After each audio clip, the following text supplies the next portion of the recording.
Hello everyone, I hope you're well and welcome to this short presentation on geography at Bay House Sixth Form. My name is Lewis Millington and I'm second in charge in geography and also the Sixth Form subject lead for geography.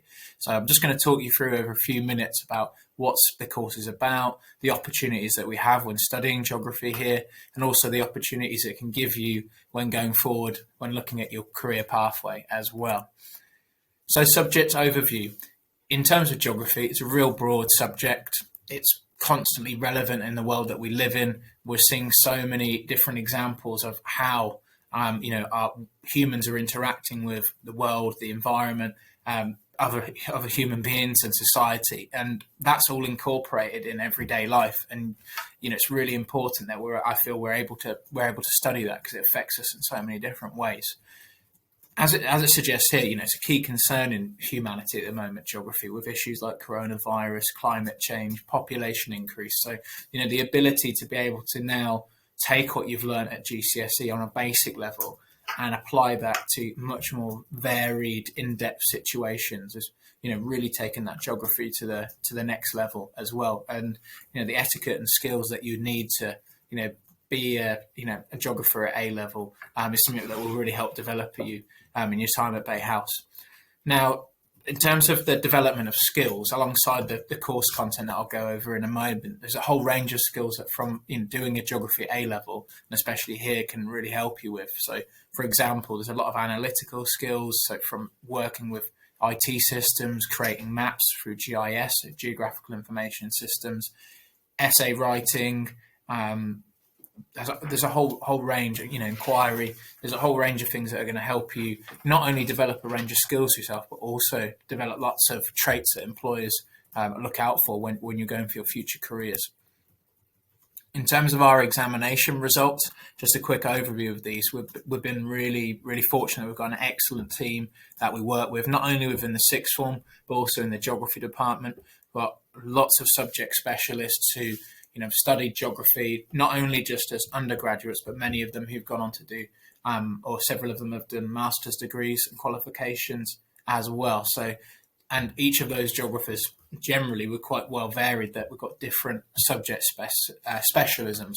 So at some point, probably in your time learning with your teacher, they probably will be teaching their specialist subject. So we feel you're getting a really good deal in terms of the quality of teaching within the geography department at Bay House. And I think that reflects in our results.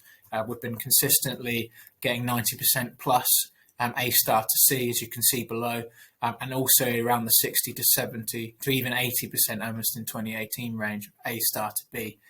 We have a 100% ratio over the last few years, from A star to E as well. So we haven't had a fail at A2 level. So it's really important, we feel, that not only in terms of the care and support that we give at Bay House is really important, but I think in terms of the quality of teaching, I think not just in geography, but in many other subjects as well, it's top notch. So I think that's a real trait of ours that's really fantastic.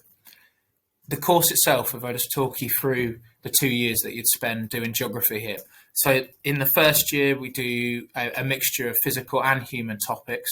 You'll do 6 over the 2 years that you study. So in the first year, in terms of physical geography, you do a bit of coastal landscapes. So something you might be quite familiar with when you've studied it at GCSE as well. But we might take it a little bit further. So rather than just learning about processes, landforms and management, also look at the impacts of climate change and sea level rise, and then how that's interacting with the world and environments we live in.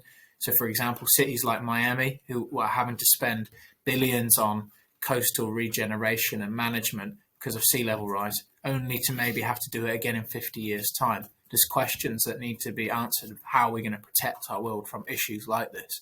So you're going to learn about a lot of those in depth as well. Similarly with hazards, the increase of tropical storms worldwide, having to deal with larger populations that have been affected by earthquakes and volcanic eruptions, rather than just looking at the case study at a very low detailed level, you're going to go into much more depth about how it's affecting these populations and how they can then adapt with it as well. So coast and hazards in the first year, 2 physical topics you do. The human geography topic you do, which is core, is changing places, which is a social geography course that's been brought down from university. It'll be very new to you. Some of you might absolutely love it. It's a really, in terms of very different to what you've done at GCSE. It's one that several of our students do really well at, because we learn about in terms of why places are the way they are, and we have 2 specific case studies. So if you learn those really well, you can do really well at that particular topic as well, looking into those places and why they are the way they are, why those type of people live in those places as well. We also complete field work across the 2 years in both human and physical geography in the local area, and also we normally go to West Wittering Beach, which is a great example of like coastal geography with the spit that's there. We're very lucky to live on the south coast and have those opportunities. Obviously, in the coronavirus climate, it's obviously on hold, but it's hopefully something that as coronavirus recedes back, we should be able to get people back out into the environment, because we feel it's a really important part of learning geography is the ability to go out and see it firsthand. In the second year, again, you're doing a range of topics and recapping those ones you did in first year, but we look at water and carbon, so the relationship between the water cycle, carbon cycle and the climate, so how carbon is stored in rainforests, the oceans, how the water cycle operates. In terms of in the second year with global systems and governance for human geography, so we look at like the economic geography, we look at how certain political aspects affect why places are the way they are and how we manage environments.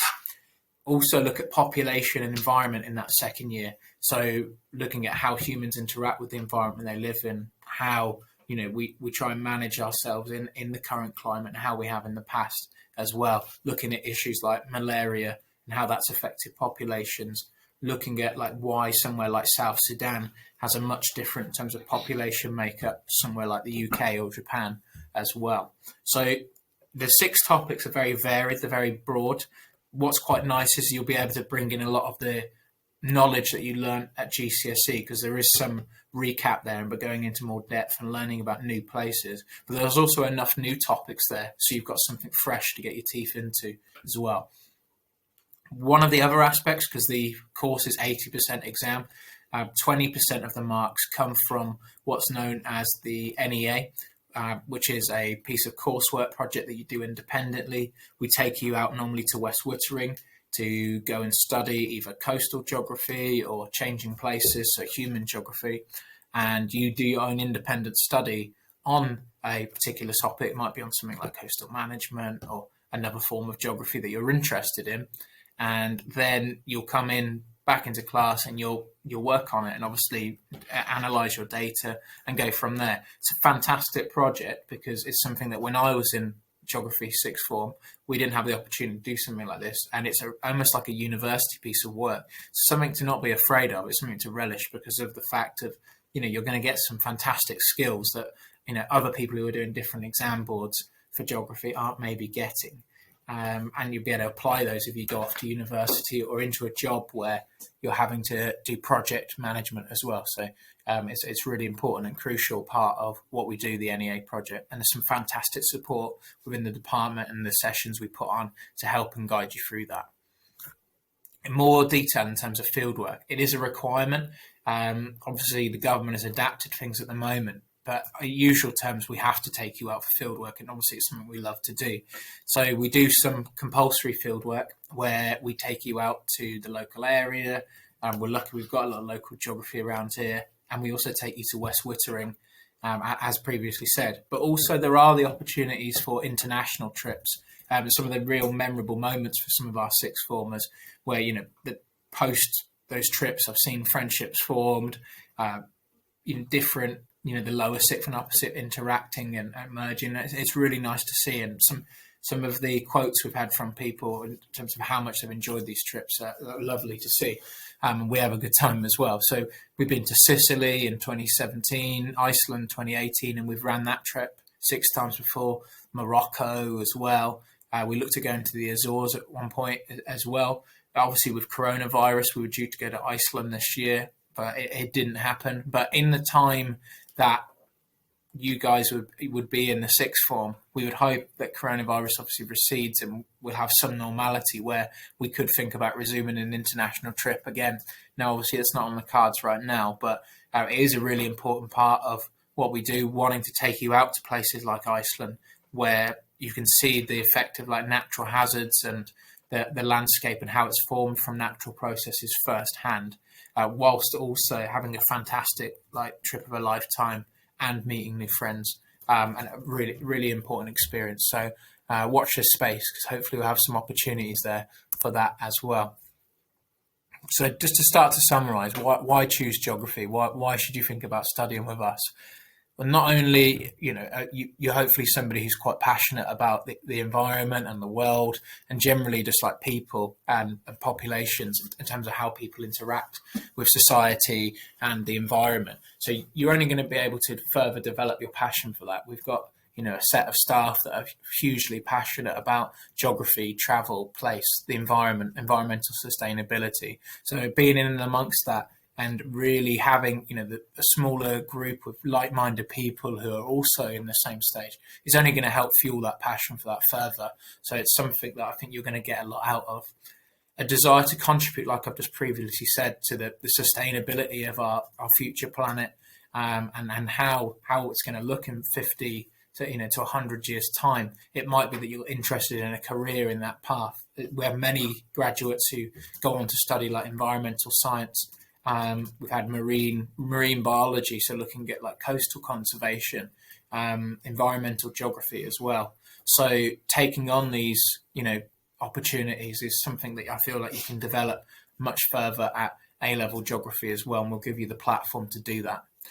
The course, as previously said, offers lots of skills as well, so it's well-rounded. You do lots of essay writing, so you develop your writing skills, analysis through quantitative data, so mathematical skills that, not only just important for university, but being employed generally in work as well.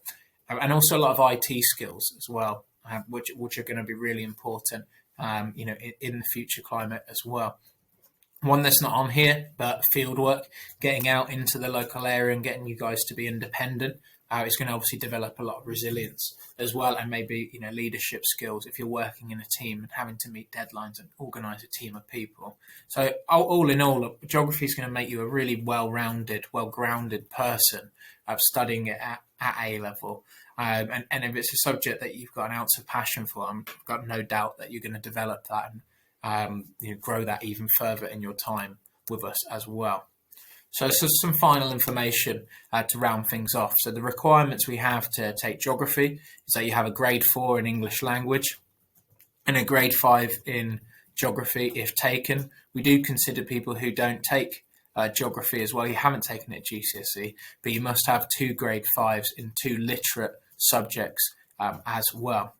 There's some trips and other opportunities, as we've said, that assuming that COVID-19 recedes in 2021, we'll not just look at the trips previously mentioned. We also do a university geography conference to Peter Symonds College. It's hosted by brilliant lecturers from the University of Portsmouth and University of Southampton, who dedicate their time and effort to certain levels of research, and they link it to the course that we do. So it's a brilliant opportunity for those of you, not only if you're thinking of studying geography at university, but also if you want a bit of a flavour of what university is like. There's not only the international trip options, but we also do trips in the local area, as well as taking the students out to the University of Portsmouth to do some work in their IT lab, to try and use some of that information for your coursework. But also gives you a flavour of what university is like in general, not just the geography department. There's some course information below on the link. If you want to click on that and find out even more information, please do. Hopefully that link is shared with you when you see this video, but if not, go onto the Bay House website, go onto Sixth Form area, you'll find all of the courses for the other subjects and geography on there. Any questions, please email me at lmillington@bayhousegfmat.org and you've got all the information there, so please do, if you've got any questions at all, I'll be more than happy to answer them. So hopefully we'll see you in September 2021, or hopefully in person at open day or taster day in June 2021. I hope you stay safe. I hope you're well. and hopefully see you at Bay House in the near future. Thank you for listening.